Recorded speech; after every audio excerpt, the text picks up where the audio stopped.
SP academy से मैं रोशन commerce वाला। दोस्तों क्वेश्चन नंबर 23, 24, 25 मैंने पोस्ट पे डाल रखा है। क्वेश्चन नंबर 23 में आज आप लोगों को सॉल्व कराऊंगा, जिसमें है करंट रेशियो। करंट रेशियो का जो फार्मूला है दोस्तों, current assets upon current liabilities, current assets upon current liabilities.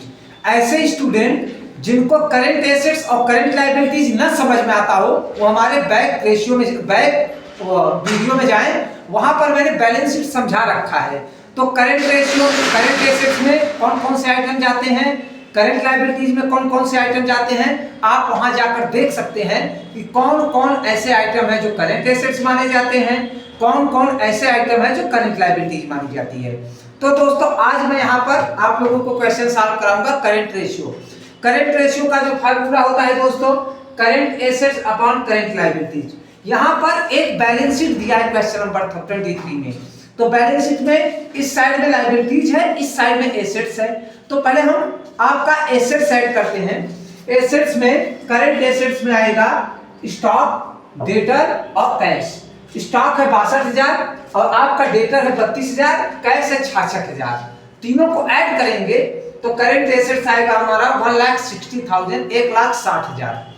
उसके बाद दोस्तों करंट लायबिलिटीज की अगर हम बात करें तो करंट लायबिलिटीज में आपका दो आइटम आएंगे, बैंक ओवरड्राफ्ट और आपका सन्ड्री क्रेडिटर। इन दोनों को अगर हम जोड़ेंगे तो करंट लायबिलिटीज हमारी आ जाएगी 80,000।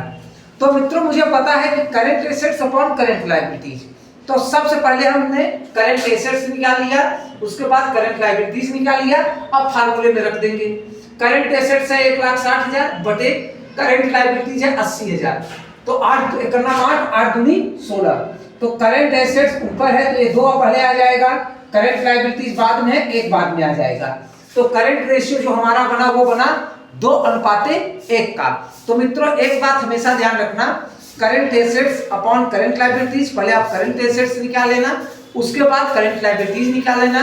ना समझ में आए कौन सा आइटम एसेट्स का है, कौन सा आइटम लायबिलिटीज का है, तो आप बैक चले जाइएगा और बैलेंस शीट में मैंने फॉर्मेट डाल रखा है और आपको बताया है, आप उसे ट्राई।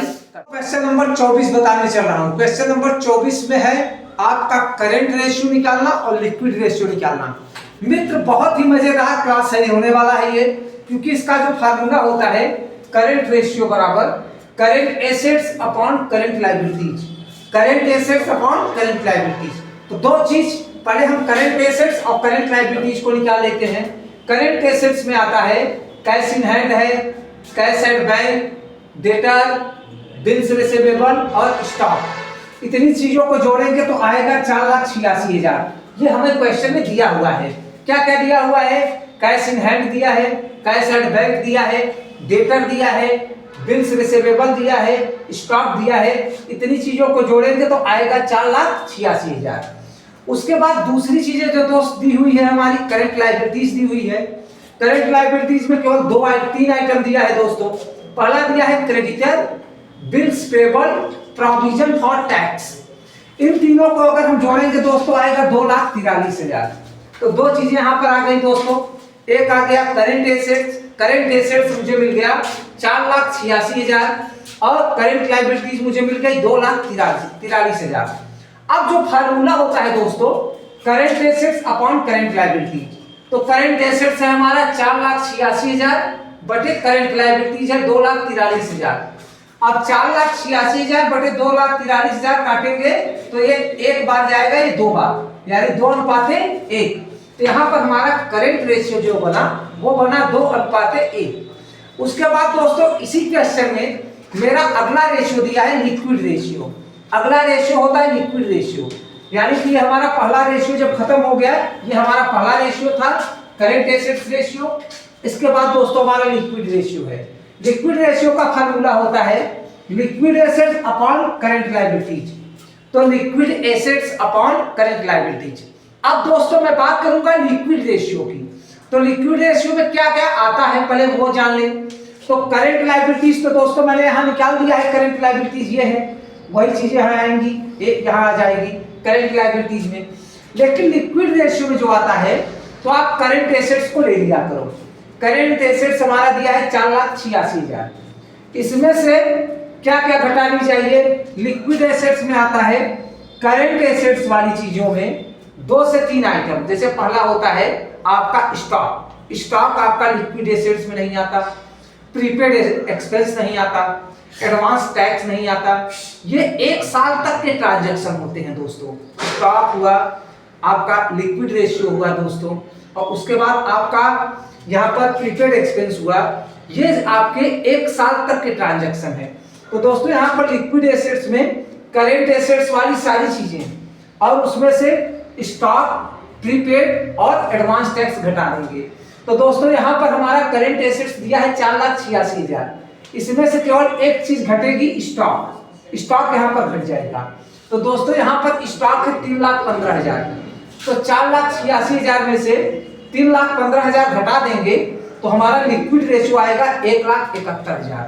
तो दोस्तों जो हमारा लिक्विड रेशियो बना वो बना 1,71,000। करेंट एसेट्स माइनस स्टॉक, यहाँ पर एक आइटम घटेगा स्टॉक। तो करेंट एसेट्स हमारा है 4,86,000 माइनस स्टॉक दिया है आपका 3,15,000। तो बचा हमारा 1,71,000 बटे करेंट लायबिलिटीज, जैसा कि मैंने ऊपर निकाला है 2,43,000। तो हमारा जो अनुपात आया वो आया लिक्विड रेशियो का 171:243। फिर दोस्तों इसे कट करेंगे तो आएगा 19:27, जो कि आपके आंसर बुक में दिया हुआ है। तो दोस्तों मैं ये कहना चाहता हूं कि जो आपका लिक्विड एसेट्स होता है, लिक्विड एसेट्स में करेंट एसेट्स वाली जो चीजें होती हैं उसमें से 2 से 3 आइटम, जैसे स्टॉक नहीं लिया जाता लिक्विड रेशियो में या लिक्विड एसेट्स में, और आपका प्रीपेड एक्सपेंस नहीं लिया जाता, एडवांस टैक्स नहीं लिया जाता। तो ऐसे चीजें जो 1 साल तक आपके ट्रांजैक्शन में रहती है वो चीजें नहीं लिया जाता। लिक्विड का मतलब होता है कि तत्कालीन हमें पैसा मिल जाए। तो तत्कालीन डेटर से पैसा मिल सकता है, तत्कालीन मुझे बिल्स रिसीवेबल से पैसा मिल सकता है, तत्कालीन मुझे कैश सेट बैंक से पैसा मिल सकता है।